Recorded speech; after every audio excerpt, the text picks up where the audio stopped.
It's no secret that the weather's starting to turn, so I think you'll be thinking of doing a few winter road trips. And what better than in this week's car, the BMW M440i Gran Coupe.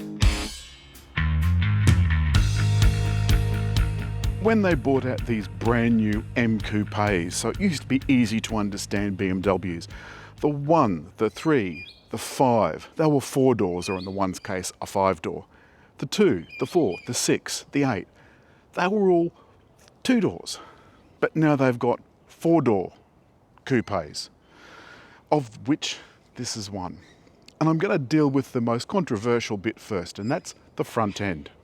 And I have to admit, I'm not a fan. I mean, look at it. If you look inside this complex grille, you'll see that there's shutters and then a solid bar. I think they'd been better off having this solid bar body coloured, or just something to break up this massive expanse.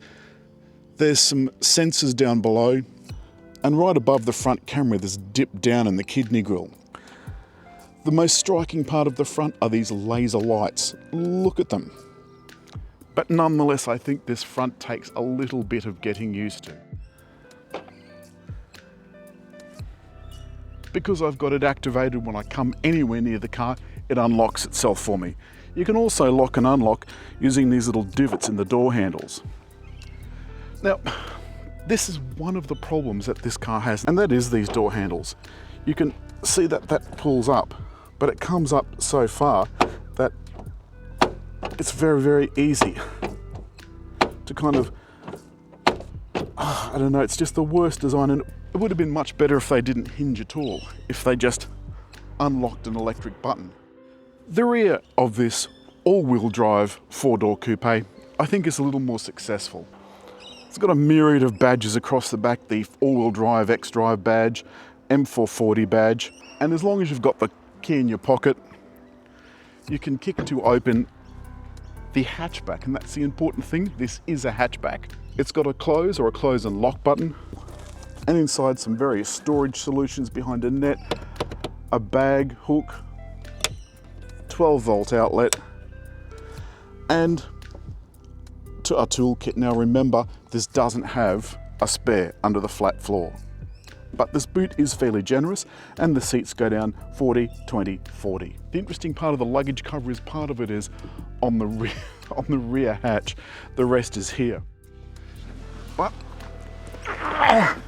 I do have to scrunch down a bit to get my head in. And I've got a slightly dodgy back, as you do when you reach that certain age. When you get in, it is quite comfy. It's cozy, it's black on black. There are a couple of USB-Cs in the back, another zone of climate control, some outlets. But this tombstone headrest makes it a little bit claustrophobic when you consider how low this roof is. Now, of course, this is a little bit lower because it's got a sunroof, but you know, nonetheless, that's what you've got to duck down to get out of. But I've got this cute little opera window behind. There's airbags all around.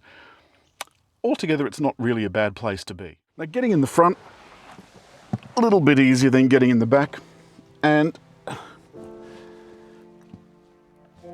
the one thing I wanted to point out was this. Once you start the car, if the door is open just a little, you'll notice that the blue line goes red and it starts to flash. You can see just there is the heads-up display. Doesn't show up very well on camera, but there it is. The 10-point, I think it's 25-inch screen here in front, and those funny flashing lights are the driver monitoring system. There's cup holders and a Qi charger. The BMW single-touch storage buttons. Best thing since sliced bread. That's the audio zone, this is the climate zone, and this is the entertainment zone. And helped with the entertainment zone is the command center.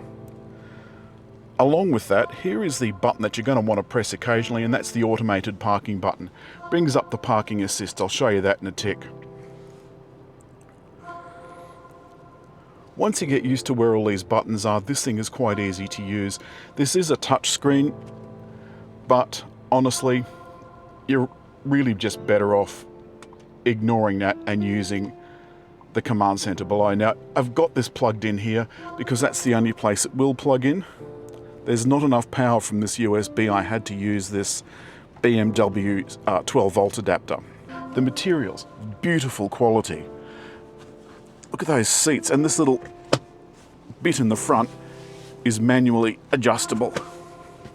There's tons of blue stitching. The steering wheel is nice and easy to use.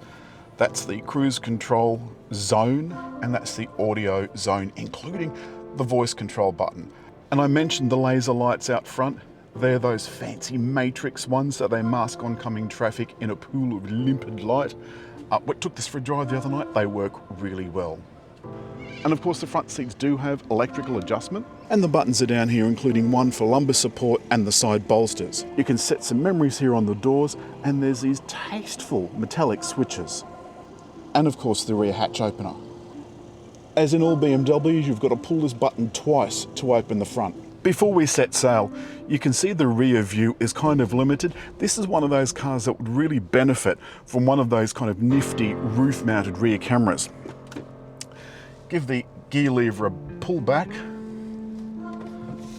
Indicators on the left-hand side, of course, because it's a European car. A little bit of a tug in the seatbelt. That does sound wonderful.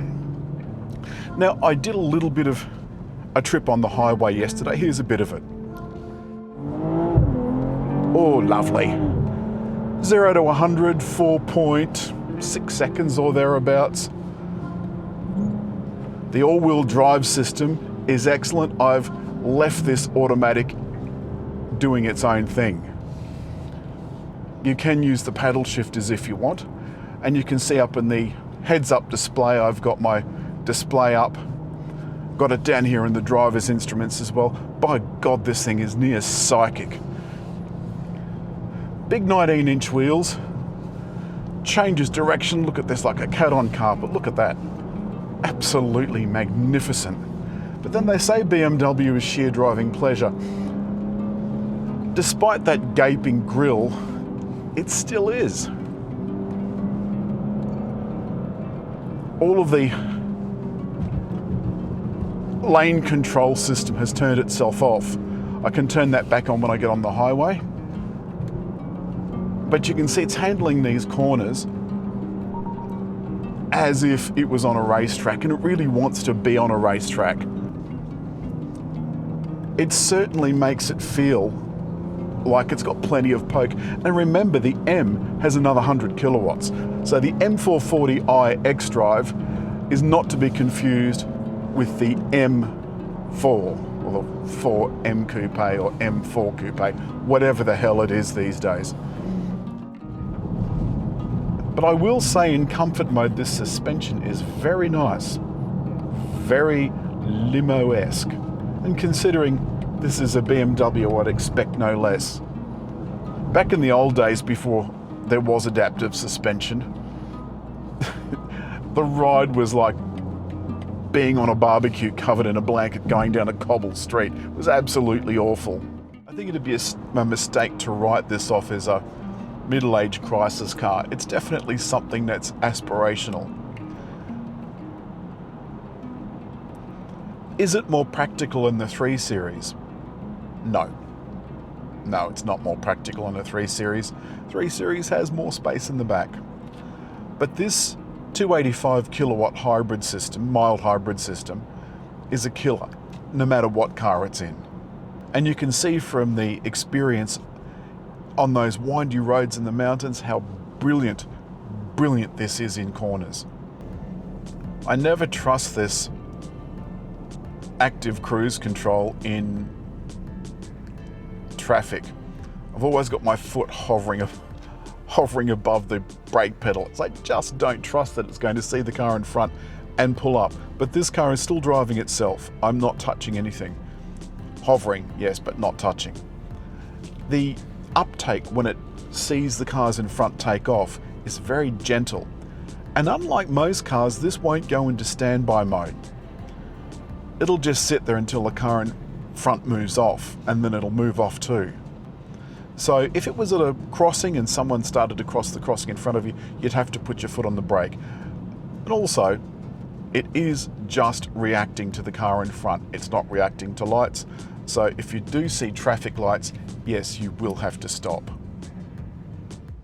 And that is all this week from BMW's M440i Gran Coupe. Beautiful, beautiful on the road. Worth every penny if the drive is what you're focused on. If it's rear space, probably not so much.